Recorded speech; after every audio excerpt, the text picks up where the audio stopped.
De nuevo con ustedes. Qué bueno es encontrarnos acá en la tribuna, esta tribuna de Vida TV, por parte de el Ministerio Proyecto Real de la Comunidad Cristiana Plenitud. Me siento sumamente gozoso de poder compartir este tiempo con usted. Usted que ha sido responsable en atender y en querer participar de las cosas que realmente nos convienen a los humanos. Estar muy cerca de Dios, de lo que Dios opina, de lo que Dios quiere. El tema que hoy quiero tocar, tengo una anotación, un esquema acá, y no me quiero salir.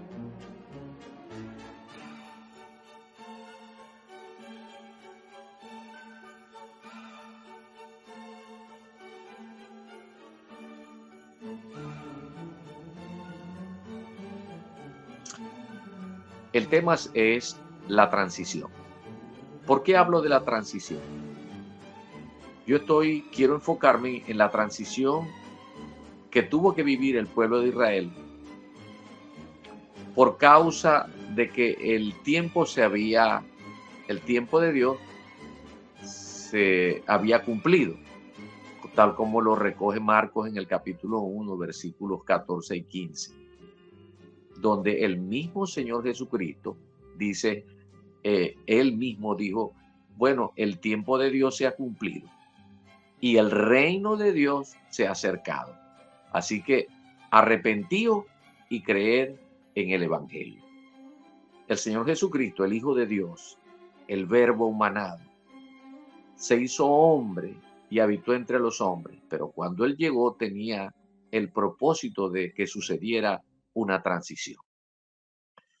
La ley dada a Moisés tenía que transformarse en otra cosa. Ahora venía una nueva ley, que es la ley del Espíritu de vida en Cristo Jesús, que Pablo lo especifica en el capítulo 8, versículo 2, o por lo menos habla de esto, la ley del Espíritu de vida en Cristo Jesús, que surge la iglesia, porque la iglesia era un misterio, el mismo Señor Jesucristo, el Hijo de Dios humanado, era un misterio, y la iglesia es el cuerpo de Jesucristo, otro misterio. Y habían muchas cosas más, muchos misterios que de la cruz en adelante, la misma iglesia tendría la responsabilidad de dar a conocer al mundo entero. Y llegó el momento de la transición. Llegó el momento en donde Dios iba a trabajar.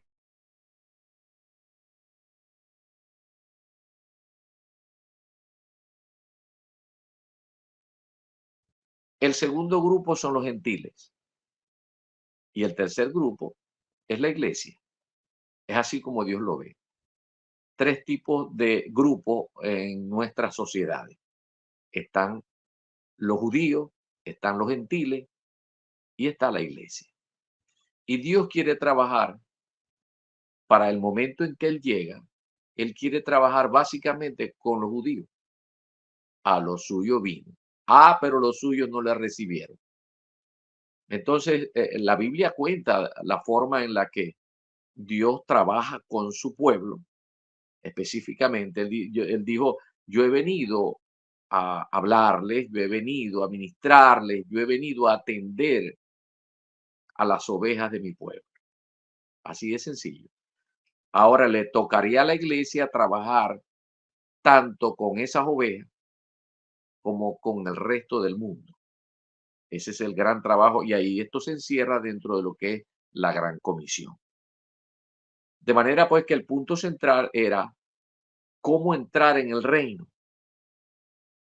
Eso es lo que el Señor Jesucristo tenía que hacer y hacerse sentir en su tiempo.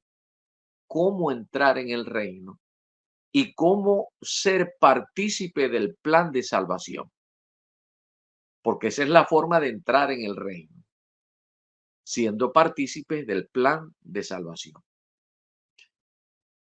Lo demás es enseñanza, lo demás es secuencia, aprendizaje.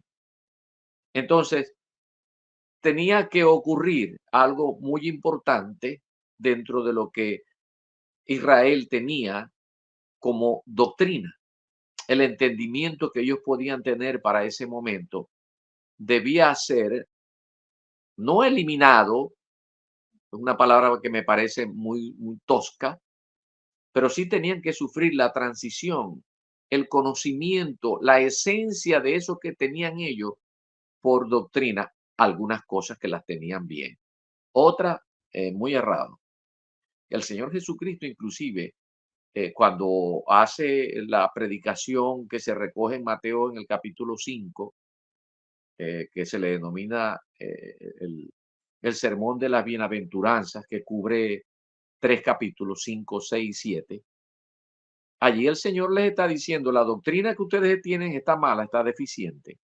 Y les explica las razones por las que estaban equivocados en la forma de interpretar lo que ellos tenían por escritura hasta ese momento. Luego viene la cruz, viene la justificación, la resurrección del Señor Jesucristo, la esencia de lo que es el Evangelio, tal como lo recoge Primera de Corintios en el capítulo 15, versículos que van del 1 al 4. La esencia, el centro del Evangelio, tiene que ver con la muerte, eh, la sepultura del Señor Jesucristo, la resurrección y todo conforme a las Escrituras. Por supuesto que involucra la ascensión, pero es conforme a las Escrituras. Esto es lo que recoge 1 Corintios capítulo 1, ah, perdón, capítulo 15, versículos del 1 al 4. Esta es la esencia del Evangelio. Y Pablo quiere hablar una y otra vez de esto. Sin embargo, como en este momento estamos tratando lo que es la palabra transición con respecto a lo que tenía que sufrir el pueblo de Israel por la llegada del Señor Jesús y la instauración de la iglesia después de la cruz el día de Pentecostés, es un proceso de transición muy difícil. ¿Por qué? Porque eran eh, siglos donde una nación venía entendiendo lo que era Dios y lo hacían por medio de una ley que estaba compuesta en la observancia de rituales, fiestas y de ceremonias, para que ellos pudieran discernir, para que pudieran entender la, la verdad central de lo que ellos hacían en términos de simbolismo, de un tipo. Pero la verdad se cristalizó en Jesucristo, el Hijo de Dios, en la cruz, en su resurrección, ascensión y la presentación de la iglesia, su nacimiento, aunque esto estaba en la mente del Señor, pero cristalizó el día de Pentecostés la iglesia. De allí en adelante, tanto el pueblo de Israel como el mundo tendrían la oportunidad de conocer esa necesidad transicional, de que Dios se había humanado, se había acercado a la tierra y había traído con él la metodología con que el reino de Dios tenía que ser establecido en esta tierra, que es el Evangelio.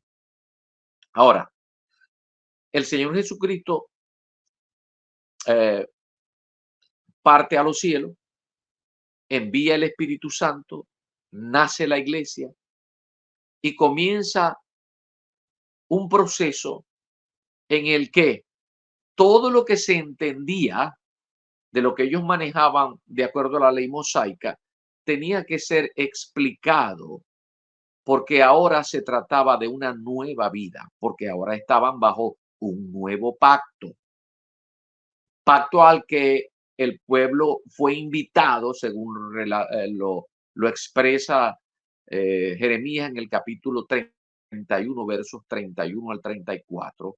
Dios invita a participar a Israel del nuevo pacto, porque el nuevo pacto primero lo hace con el pueblo de Israel y luego esto iba a alcanzar al resto de las naciones. El plan de salvación era para toda la humanidad, no solamente para Israel.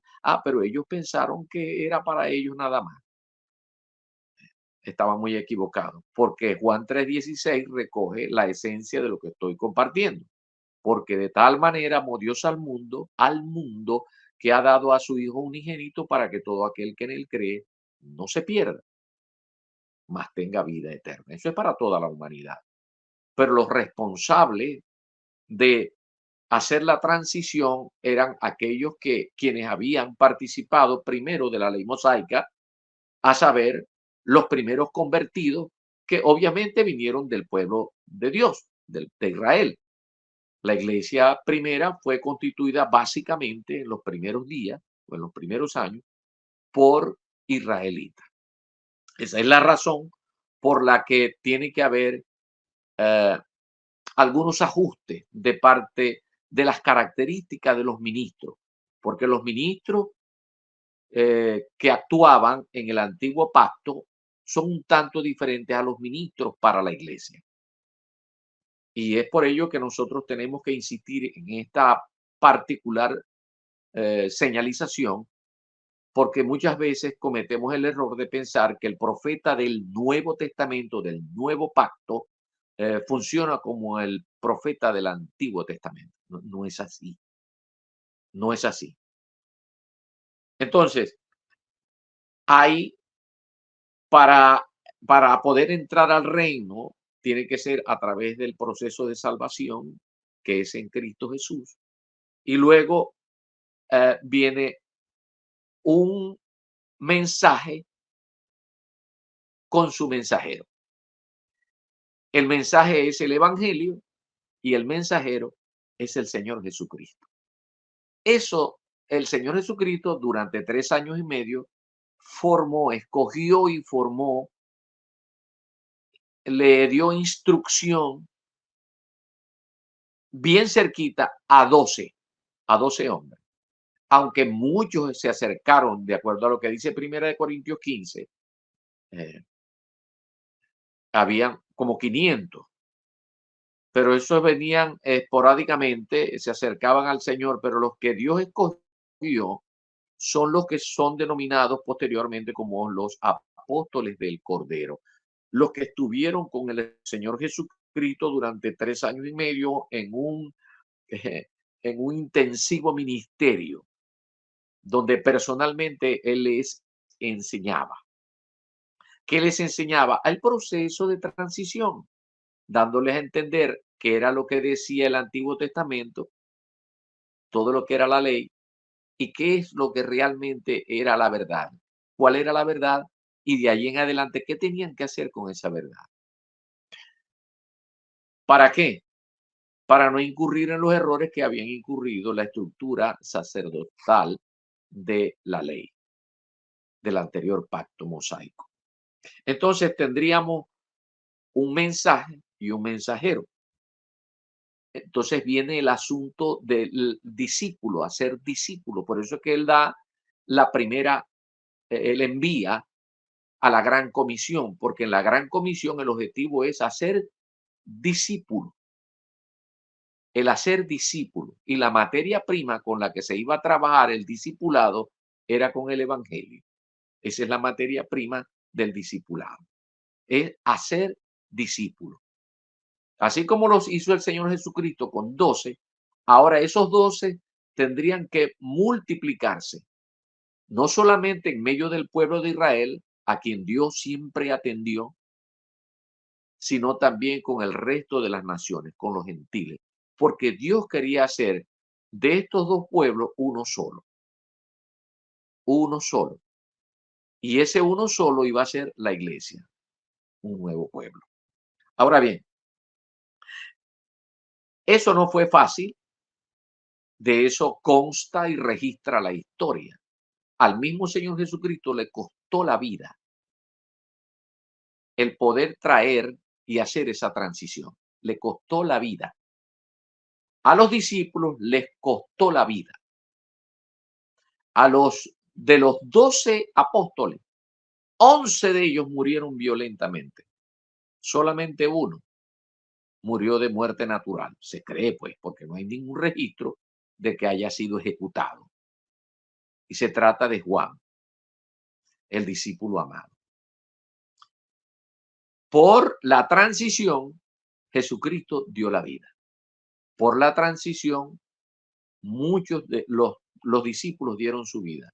Muchos de los que creyeron, que fueron creyentes de los discípulos, murieron también así de una manera violenta. Y así sucesivamente. Sacrificios, cuotas de sacrificio para que el reino de Dios sea instaurado en esta tierra a través de la metodología del Evangelio. Hoy nos está diciendo el Señor a nosotros a través de las Escrituras, bueno, eh, hay que sacrificarse. Cuando yo recibo información, que es natural que esto ocurra, que uno se preocupa y le duela el hecho de que hay muchas personas predicando en el mundo el dulce evangelio de Jesucristo, en el mundo en el mundo de que no es precisamente lo que es Occidente, en el mundo islámico, cuando se ha pretendido predicar, porque haya esa transición, les ha costado la vida, siguen costando vida. Recientemente recibí una información, oremos por 50 ministros que van a ser ejecutados. Entonces me acordé de esto, de que el Señor, por traer la transición, le costó su vida. A los discípulos de él también. Hoy eso puede suceder, de manera que no es nada extraño. Sin embargo, nosotros oramos, intercedemos porque hayan cambios radicales, pero está escrito. Se habla de cuotas de sacrificio. Ahora, yo no le estoy pidiendo a usted que salga de una vez al mundo islámico a predicar la palabra, tiene que enviarlo Dios. Tiene que enviarlo Dios. Pero aquí sí nosotros tenemos que hacer algunas cuotas de sacrificio. Y sobre todo las que tienen que ver con la acomodación, con lo acomodado que nosotros podamos estar. Y cómo es que en algunas ocasiones nuestros conceptos, la cosmovisión que nosotros tenemos, las ideas que tenemos de lo que es Dios y de lo que nos ha enviado a hacer, muchas veces se derrumban cuando Dios trae una palabra eh, cargada de la verdad de Él, de principios que hay que activar y de verdades que creer. Entonces nos encontramos hasta en peligro. Pero ese peligro básicamente tiene que ver con lo que sucede con nosotros en nuestro interior. ¿Cómo iniciamos esto? Los apóstoles del Cordero, que fueron aquellos quienes estuvieron con el Señor Jesucristo y caminaron con el Señor Jesucristo 3 años y medio en ese seminario intensivo. Bueno, ellos comenzaron a predicar lo que ellos entendían por vía de lo que el Espíritu Santo les revelaba que ya estaba morando en ellos permanentemente. El Espíritu Santo de Dios viene a morar en el hombre permanentemente y no se sale.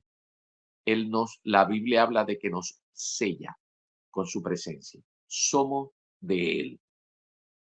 Quien quiera renunciar luego de que ha conocido la verdad y que Dios mora en él, lo que se está es perdiendo del gozo de ser partícipe del plan de salvación con todo lo que eso representa, todos los beneficios. Si una persona recibe al Señor Jesucristo y el Espíritu Santo de Dios está en él, y dice uno que vuelve atrás, es decir, que sigue practicando las cosas que antes practicaba, más nunca será feliz. Nunca más será feliz porque estará el Espíritu Santo de Dios trabajando con él ahí en su conciencia.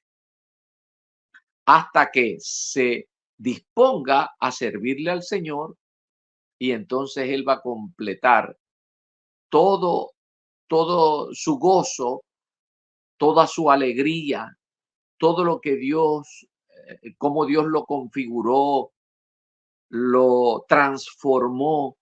Entonces él va a encontrar sentido a la vida y va a comenzar a alegrarse en obedecerle, en moverse como Dios quiere que se mueva. Mientras tanto es un infeliz, lamentablemente. Pero el Espíritu Santo de Dios está allí. Nosotros nos gozamos en gran manera. Y yo estoy apercibido de que usted y yo nos gozamos en gran manera cada vez que nos encontramos para hablar de estas cosas tan preciosas del cielo. Bendito sea el Señor. Les costó la vida a aquellos discípulos por querer anunciar esa transición a través del Evangelio. ¿Y cómo se transiciona? A través del arrepentimiento. Por eso es que el arrepentimiento es la primera parte que sucede dentro del proceso salvífico. El arrepentimiento es lo que nos lleva a la conversión. El arrepentimiento es una nueva manera de pensar. Por supuesto, traerá consigo una nueva manera de vivir. El comienzo de ese nuevo hombre por el que Jesucristo murió. Ahora, esos cambios traen crisis al ser humano. Todo cambio produce crisis. Cambios que posiblemente hacen que las personas tengan que tomar decisiones en las que se encuentran acomodados, porque tienen sus conceptos basados en esto. Ese proceso de transición tiene que darse en cada uno de nosotros. Así como se ha dado a todo un pueblo de Israel que por no querer transicionar, escuchen bien esto que les voy a decir, porque esto tiene mucha relación con lo que está pasando hoy. Por no querer transicionar de la ley mosaica a la ley del espíritu de vida en Cristo Jesús, Israel está pasando por estas necesidades y por estas situaciones tan adversas de tener a los enemigos todo el tiempo queriéndolos desaparecer. No los van a desaparecer, pero en el intento sufrirán mucho, porque ellos se evitarían el gran problema que tienen tan solo por reconocer al Señor Jesucristo y transformarse en el otro grupo, que en vez de ser judíos con mucho orgullo, pasen a ser iglesia. Porque siendo iglesia, tendrían de hecho automáticamente la presencia del Espíritu Santo. Entonces ellos tendrían la autoridad, la capacidad y el deseo de transformarse en elementos de puente, en elementos que van a hacer que sus coterráneos, que su alrededor, se conviertan al Señor. Lo ven como un imposible porque tienen religiones mileniales, pero no es así. Eso queda de lado. Entonces, si en este momento cada israelita que va creyendo en el Señor Jesucristo se va dando cuenta y va entrando en la dinámica de lo que es la iglesia, se va dando cuenta que aquí lo que hace falta entre todos los seres humanos, incluyéndolos a ellos con los palestinos y todas las naciones que le rodean, es practicar lo que dice el Evangelio para que suceda el arrepentimiento de cada uno de ellos. Pero como no lo han hecho, y no pueden hacerlo porque no tienen el Espíritu Santo, no tienen la autoridad, lo que tienen es una historia y piensan que con la historia es suficiente como para imponerse ante el resto de las naciones. El resto de las naciones que colabora con ellos es porque hemos nacido de nuevo, tenemos el Espíritu Santo y sabemos quiénes son ellos, porque Dios tiene un pacto con ellos. Pero ellos no tienen la autoridad, sino hasta este momento la benevolencia de que Dios los escogió desde un momento determinado para ser, eh, digamos, el pueblo santo para Él, que fuera capaz de retener la ley mosaica. Pero venido Cristo, Cristo es para todos, para judíos y no judíos. Rechazaron a Cristo, allí están las consecuencias. Pero Dios es tan fiel que la promesa que le hizo a Abraham la va a cumplir. Y es por esto que hay un misterio del que habla Pablo, que es la restauración de Israel. En un momento determinado estaremos tocando específicamente ese punto. ¿Por qué la restauración de Israel es un misterio? Pero de que se va a develar y se va a cumplir, Eso es un hecho porque está en las Escrituras. Volvamos nosotros a la necesidad de transicionar. Y cómo es que en el plano de la historia, el pueblo de Israel tuvo que transicionar y transicionó algunos de ellos, unos pocos. Configuraron la iglesia inicialmente. ¿Y cómo lo hicieron? Cuando comenzaron a recibir doctrina, comenzaron a recibir la palabra. ¿Para qué? Para vivir como un nuevo hombre, como un nuevo ser, que era en ese momento, cada persona era receptáculo del Espíritu Santo de Dios. ¿Qué hacer con Dios en nosotros? Bueno, eso es precisamente lo que le corresponde a la iglesia. Para eso Dios dotó a la iglesia de ministros con otras características para enseñar lo que Israel no había entendido y que no tenía la capacidad de explicarlo porque no tenían el Espíritu Santo de Dios. Quienes tenían el Espíritu Santo de Dios ya se habían constituido en iglesia y Dios decidió comenzar a bajar principios y verdades que habían que activar y creer para seguir adelante con el plan salvífico en el que estaban tendiendo un puente para que las naciones que no eran judías pasaran a formar parte de la iglesia.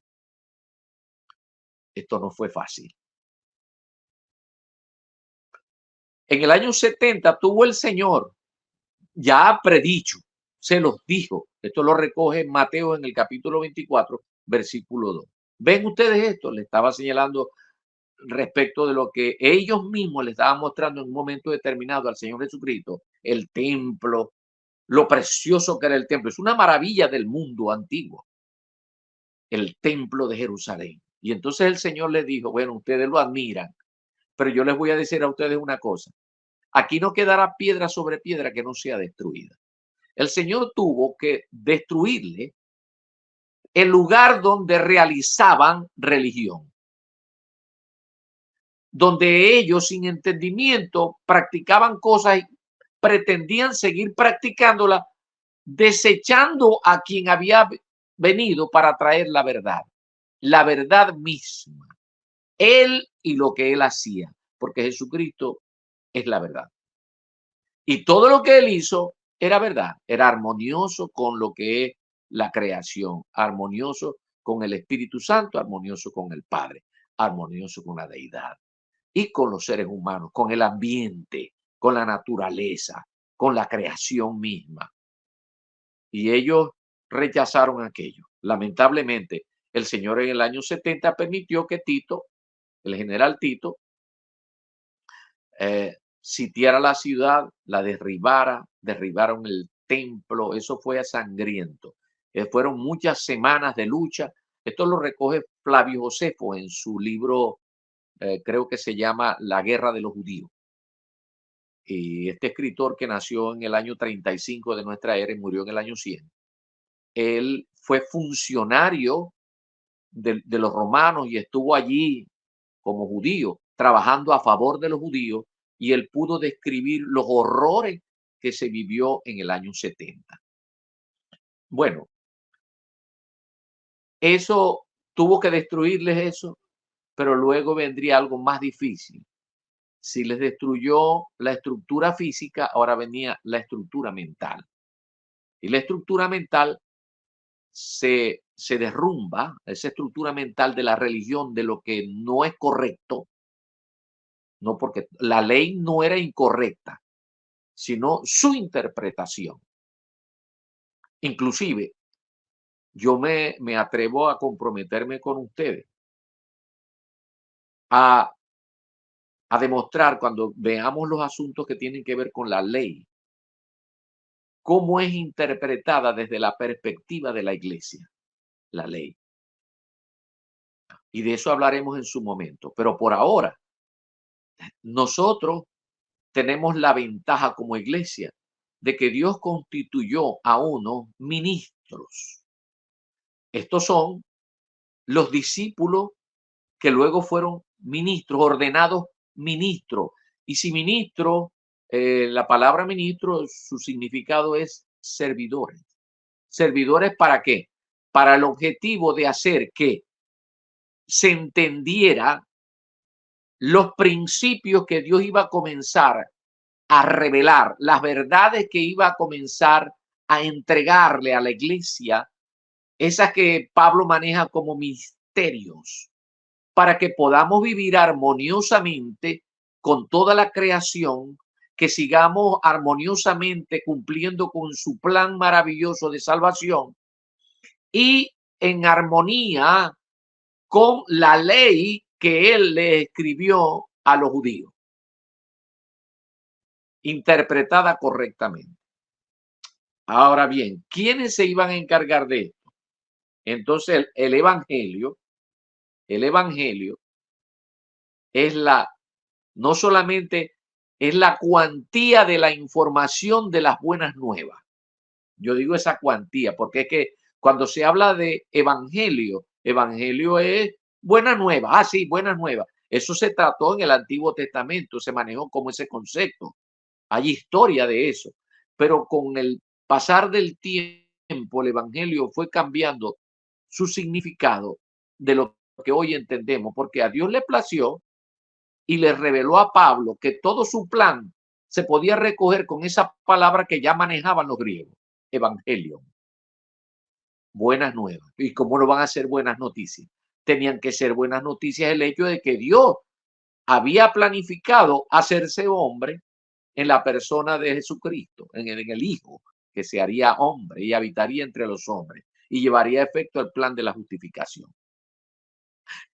Epa, el evangelio también lo he compartido en reiteradas oportunidades, esta forma de visualizarlo en cuanto a el contenido.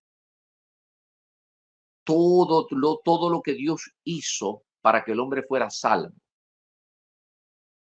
Lo incluye Pablo cuando dice el misterio de la piedad, de la encarnación del Señor Jesucristo, de Dios haciéndose hombre y todo lo que hizo, lo que le entregó al hombre para que el hombre pudiera ser partícipe de lo que Dios quiere, hacernos entrar en su reino, ser miembros del reino de Dios y de allí vendrá más información acerca de lo que haremos en el futuro, después que pasen las primeras cosas. Eso que recoge allá Apocalipsis en el capítulo 20. Entonces tenemos, mis queridos hermanos, que Dios tuvo que derribarles el ambiente físico, el templo, pero luego venía la transición por vía de destruir la cosmovisión, el entendimiento que se tenía de las escrituras, ¿a través de qué? A través del evangelio. Y el evangelio es ahora el otro aspecto que es el que yo quiero resaltar en algo que estoy escribiendo, que tiene que ver con la metodología. El evangelio es la metodología con la que el reino de Dios se establece en la tierra. Y si hablamos de metodología, tenemos que, es que es un método, cómo aprendemos a activar las buenas noticias. En otras palabras, así, bien claro. ¿Cómo activamos las buenas noticias? ¿Cómo las tomamos nosotros? Y si vamos a hacer un método, epistemológicamente tiene que ver con el conocimiento. Y si tiene que ver con el conocimiento, tenemos que saber por vía de los mecanismos que Dios ha utilizado y que seguirá utilizando para transferir lo que Él quiere que entienda el ser humano. La revelación, la iluminación, la inspiración y la visión. Esos son cuatro aspectos, cuatro mecanismos que Dios utiliza para transferir lo que nosotros no conocemos del mundo espiritual, del mundo de Dios. Pero Dios, como es sumamente ordenado, infinitamente ordenado, Él preparó regalo para ese cuerpo de Jesucristo, ese misterio que se llama iglesia. Dios preparó ministros para que se encargaran de enseñar y de bajar esos principios y verdades y de dinamizarlos a través del evangelio practicado como método. Les adelanto esto, por ejemplo, el bautismo o los bautismos, que luego se transforma en los bautismos, son la praxis de aquellos quienes han sido justificados. Que el pueblo de Israel practicó bautismo, sí lo practicó, y la primera iglesia, y la iglesia iniciada también lo practicó. Y hoy nosotros seguimos practicando el bautismo, sí, como una ceremonia, como que nos comprometemos, nos iniciamos a estar con el Señor Jesucristo, a morir y resucitar para una nueva vida. Perfecto.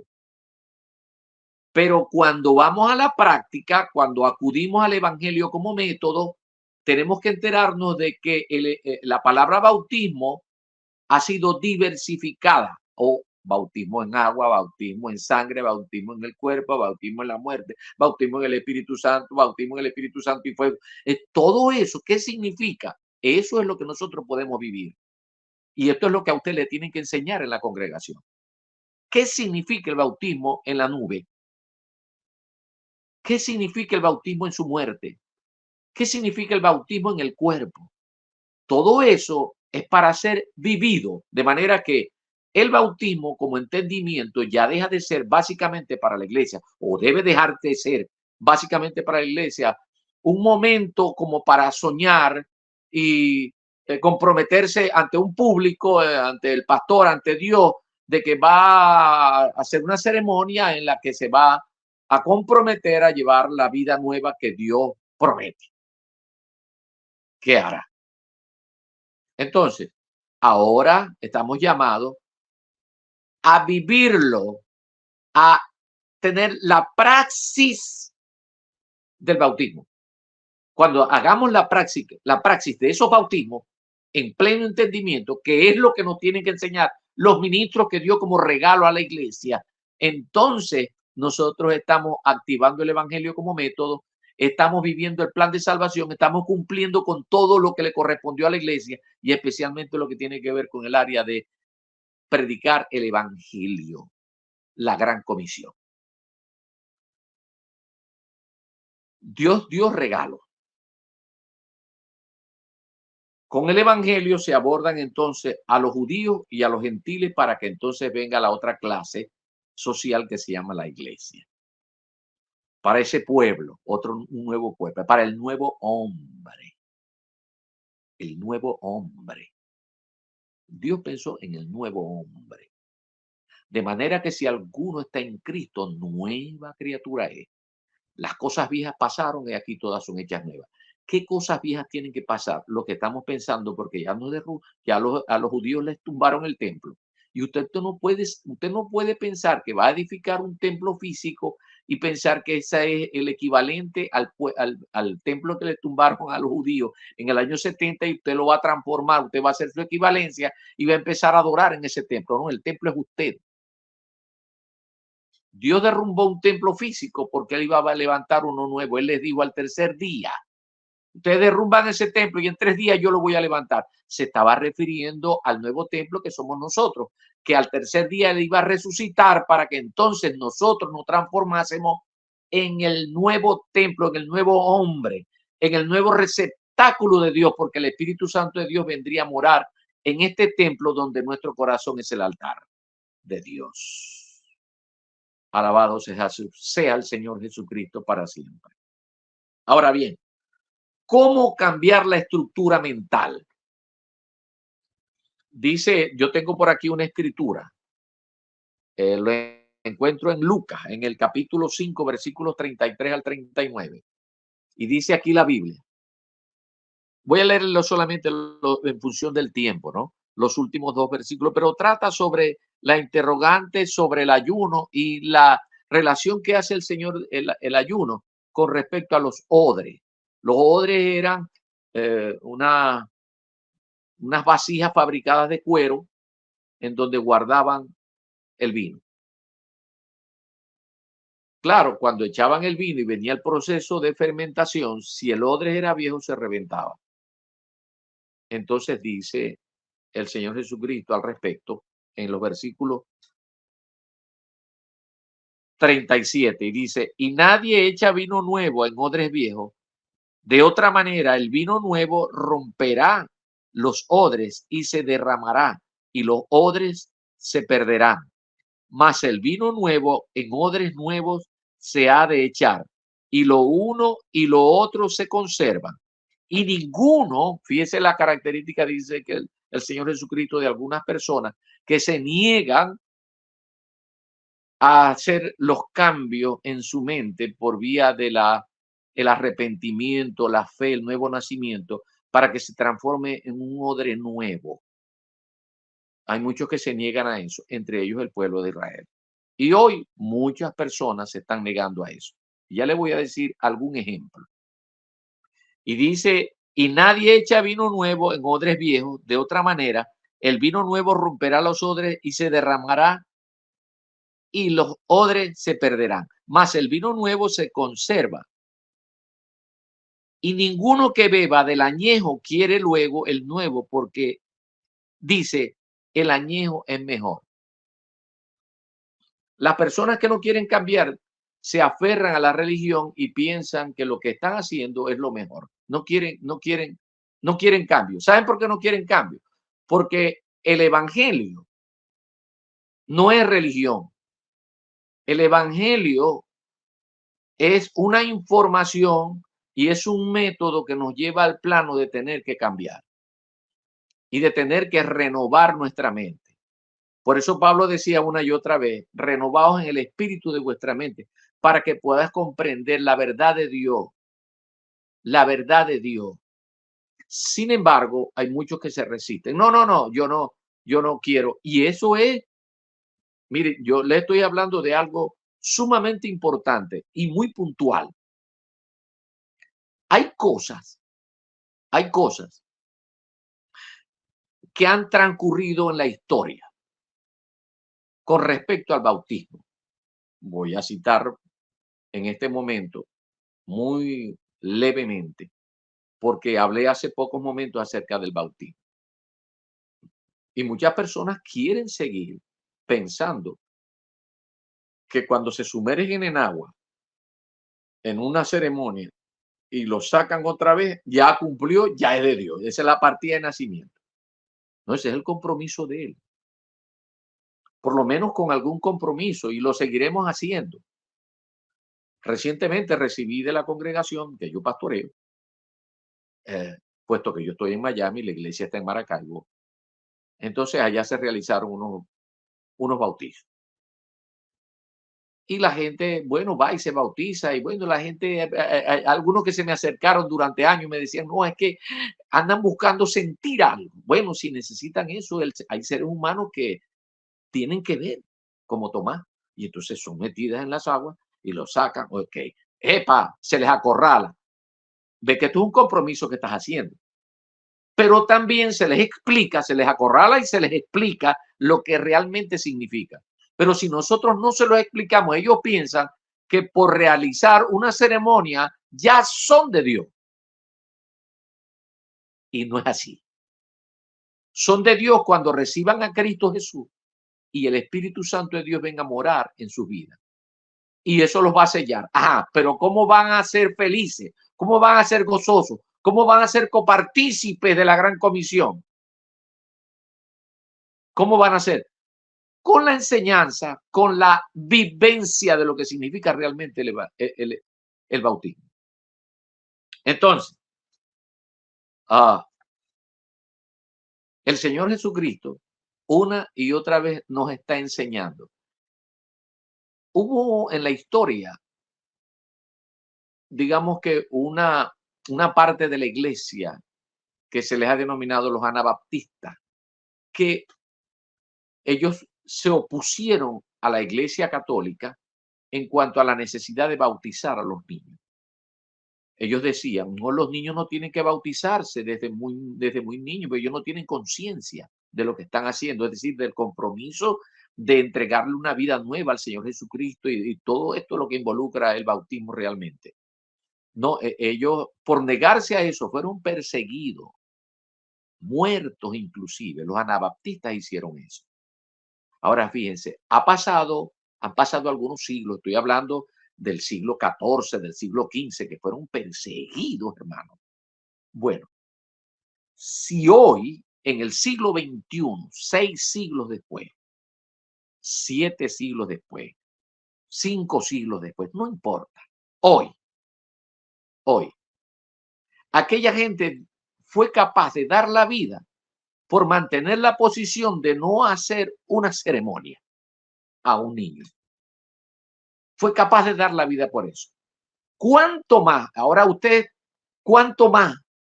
Hoy, entendiendo usted que el bautismo no es solamente una ceremonia, sino que es la praxis. Estamos llamados a vivir la praxis de lo que han sido justificados. Yo estoy seguro que al realizar usted la praxis del bautismo como un justificado, lo está llevando al plano de una vida de mucho compromiso que pone en riesgo su vida. O por lo menos el que dirán de sus amigos, porque usted está inmerso dentro del comentario de su entorno. Puede ser que a usted le importe mucho eso. Aquellos dieron la vida. Hoy no lo van a matar por creer otra cosa, pero sí lo van a presionar cuando usted haga la esencia de lo que aquellos defendieron. Esos cambios en el entendimiento son producto de la enseñanza que Dios ha prometido por vía de la revelación, de la iluminación, de la inspiración y de la visión, a través de los regalos que se llaman ministros, apóstoles, profetas, evangelistas, pastores y maestros. Hoy, porque son los regalos que Dios dio a la iglesia.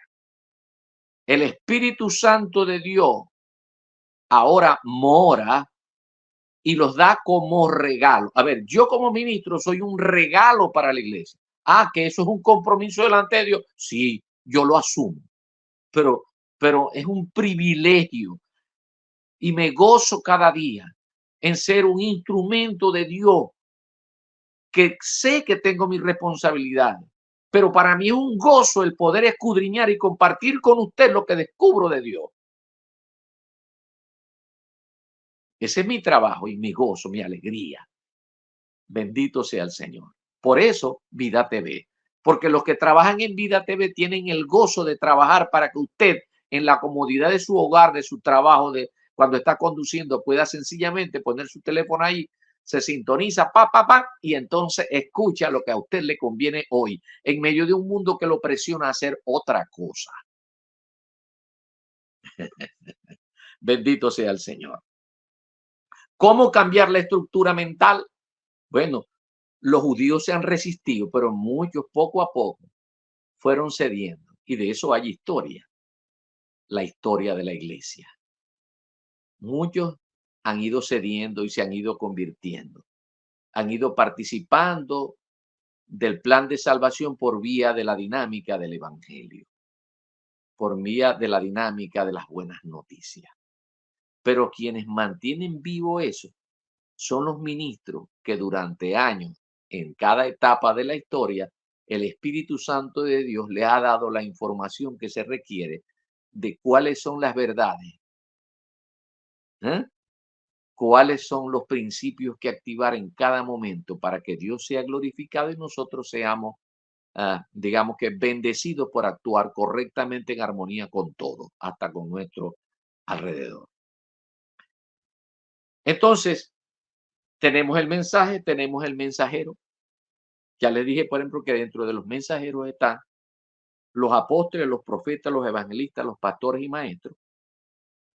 Y dentro, por ejemplo, de los apóstoles tenemos los apóstoles del Cordero. Eso es una cosa. Son aquellos de la transición para el pueblo de Israel, básicamente. Porque son del Cordero y el Cordero es una expresión que está dentro de lo que es la ley mosaica. El entendimiento. Que el Cordero es Jesucristo, sí, era para ello. Pero usted no puede ir con ese argumento para los gentiles, porque los gentiles tienen sus dioses. Usted tiene la tarea ahora, mediante la gracia que Dios ha puesto en usted, que es ministro, que es servidor de Dios, de hacerles cambiar a ellos la cosmovisión que tienen de lo que es Dios. Porque el mundo necesita cambiar su cosmovisión para tener la visión de Dios, la visión correcta de Dios. Y esto lo va a hacer a través de los ministros que van y predican. Por eso, los ministros que Dios les dio a la iglesia como bendición, como regalo para que podamos ser edificados, son apóstoles, profetas, evangelistas, pastores y maestros. Pero estos también a la vez se proyectan al mundo. Recuerde que Dios quiere que tanto de gentiles como de judíos se tenía que hacer un pueblo. Y Dios nos convirtió a nosotros en discípulos para que hagamos otros discípulos. Y esos discípulos, otros discípulos, mediante la dinámica de la revelación de la misión, de la visión, de la inspiración, de la revelación. Esto se mantiene. Para ser puntual, y esto para el cierre, quiero puntualizar con un ejemplo. El sistema religioso gentil y su filosofía, su cosmovisión que tenía el mundo gentil para ese momento, allí, cuando llegaron los ministros, como por ejemplo Pablo, se consiguió que tenían que haber algunos cambios, tenían que haber cambios, exponiendo hasta sus vidas por eso. Por ejemplo, el dualismo griego, la cosmovisión que tenían los corintios, que eran griegos. Corintio pertenecía a la provincia romana de Acaya. Y Corinto estaba en un lugar, en una península que tenía el ancho más o menos de unos 7 kilómetros, donde en un lugar había un puerto y en el otro lugar había otro puerto. Entonces, dos puertos tan cerquitas, pero era que unos estaban de un lado de la península y del otro lado de la otra península estaba el otro puerto. Y muchas personas llegaban a un lado del puerto y para no dar la vuelta, entonces surgió un comercio y se desarrolló un comercio del transporte que hacía que muchos se establecieron ahí para ofrecer el servicio de transportar cosas desde ese puerto hacia el otro puerto o desde ese puerto hacia la ciudad. Por eso Corinto fue una ciudad muy poblada. Para el momento de Pablo era más o menos la cuarta ciudad más poblada del mundo, después de Alejandría, de Roma, de Antioquía eh, de la parte que estaba hacia Israel, hacia el norte, hacia Siria. Entonces, Corinto era una ciudad portuaria muy transcurrida por muchísimas personas, muy poblada, pero también había mucha prostitución, había mucho vicio, tanto que se le decía corintiada, a decir, una corintiada era relacionada pues con el vicio, relacionada con el placer desmedido, con una mundanalidad extrema. Y allí Dios le encomendó a Pablo fundar una iglesia. Eso lo recoge en el capítulo 18 de Hechos, donde en el año 49 aproximadamente, Aquila con Priscila, su esposa, llegaron de Roma porque Claudio eh, dictó que tenían que salir todos los judíos de Roma. Entonces se encontraron allí en Corinto y allí conocieron a Pablo y ellos mismos realizaban un trabajo que era hacer tiendas y allí se convirtieron o ya eran convertidos, pero por lo menos se encontraron con Pablo y en discípulos de Pablo. Allí Pablo se encontró con un gran problema: predicar la resurrección. Muchos se oponían, pero no es que se oponían demoniosamente, no eran endemoniados porque se oponían a la resurrección. Se oponían era precisamente por la cosmovisión que tenían los griegos acerca de la muerte, acerca del cuerpo y del alma. Ellos decían cuerpo y alma. Entonces el cuerpo era malo para la cosmovisión del griego, es que el cuerpo era malo y el alma era bueno, y el alma estaba encerrado en un cuerpo malo. Entonces ellos obviamente tenían que rechazar lo que Pablo enseñaba acerca de la resurrección, porque ¿cómo es posible que después que una persona muriera, iba otra vez a resucitar para entrar otra vez en un cuerpo que era malo? Ese es el dualismo griego. Y ese dualismo griego está presente hasta hoy, incluyendo nuestras iglesias. Por eso es que muchas personas ayunan. Ayunan para someter, para castigar al cuerpo. Y eso es precisamente lo que hay que cambiar. Ahí es donde tenemos que hacer la transición. Y estoy hablando de una sola cosa. Muchas personas ayunan para castigar al cuerpo. El cuerpo no podemos tenerlo como que es malo. El cuerpo es tan útil como lo es el alma y como lo es el espíritu juntos, que configuran al ser humano. Es tan útil el cuerpo que Dios le hace promesa de transfiguración, de glorificación. Nuestro cuerpo será glorificado. Será otro cuerpo semejante a este, pero otro cuerpo que tiene que parecerse a este, porque este fue el diseño de Dios. Entonces, los corintios no aceptaban aquello de la resurrección por lo del dualismo griego. Hoy, muchos de nosotros, bueno, yo no me voy a incluir porque yo no creo que mi cuerpo es malo, chico. En todo caso, el cuerpo más bien es víctima de todo lo que pensamos. Es víctima de todo lo que pensamos para comer, para someterlo a cosas que no tienen que ser. Más bien el cuerpo nos ha salido muy bueno. Si hay algo maravilloso que Dios ha creado es el cuerpo, porque él mismo está diseñado de tal manera que se regenera. Y todavía no hemos entendido que por vía de la revelación, de la iluminación, de la visión, nosotros podemos participar de elementos de la naturaleza para que sean aprovechados y podamos utilizarlos a favor del cuerpo de tal manera que podamos durar más sanos. Pero no le metemos arepas con pernil a las 12 de la noche, tumbarrancho, mondongos a la 1 de la madrugada. Yo escuché a alguien diciendo una vez, ¿cómo es posible que la gente del mundo se come un mondongo a las 12 de la noche y no les pasa nada? Pero yo apenas me como uno a las 8 de la noche y ya amanezco con diarrea. ¿Qué concepto ese? Agredimos al cuerpo. El cuerpo de nosotros es bueno, es benevolente. El alma lo somete a muchas cosas.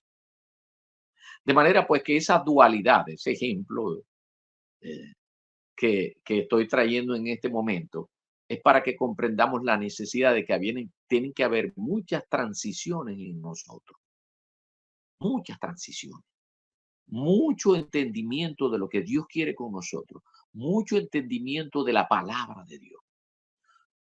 Y que esa palabra viene para actualizarnos. En los días sucesivos, quiero seguir hablándoles acerca de Corintios. Es un libro tremendo. ¿Por qué? ¿Por qué Corintio es escogido para eso? Porque Corintio, en una primera carta que Pablo les envía, es porque hay unas inquietudes acerca de una cantidad de errores que estaban cometiendo los de la iglesia de Corinto. Y, y Pablo quiere corregir esos errores. Esa era la doctrina.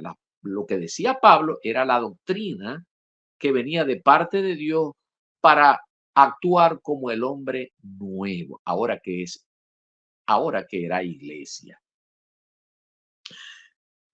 Mi hermano, quiero detenerme en el comentario por este día.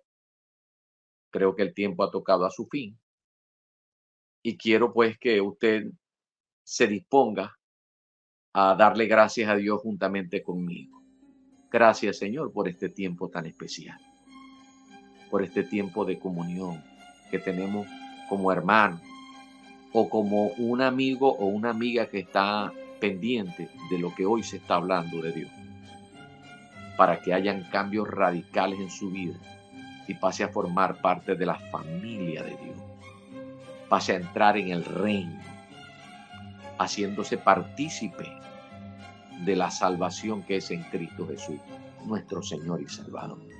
Yo sigo insistiendo, mi amigo y mi amiga, si usted todavía no ha tenido un encuentro personal con el Rey de la Gloria, téngalo.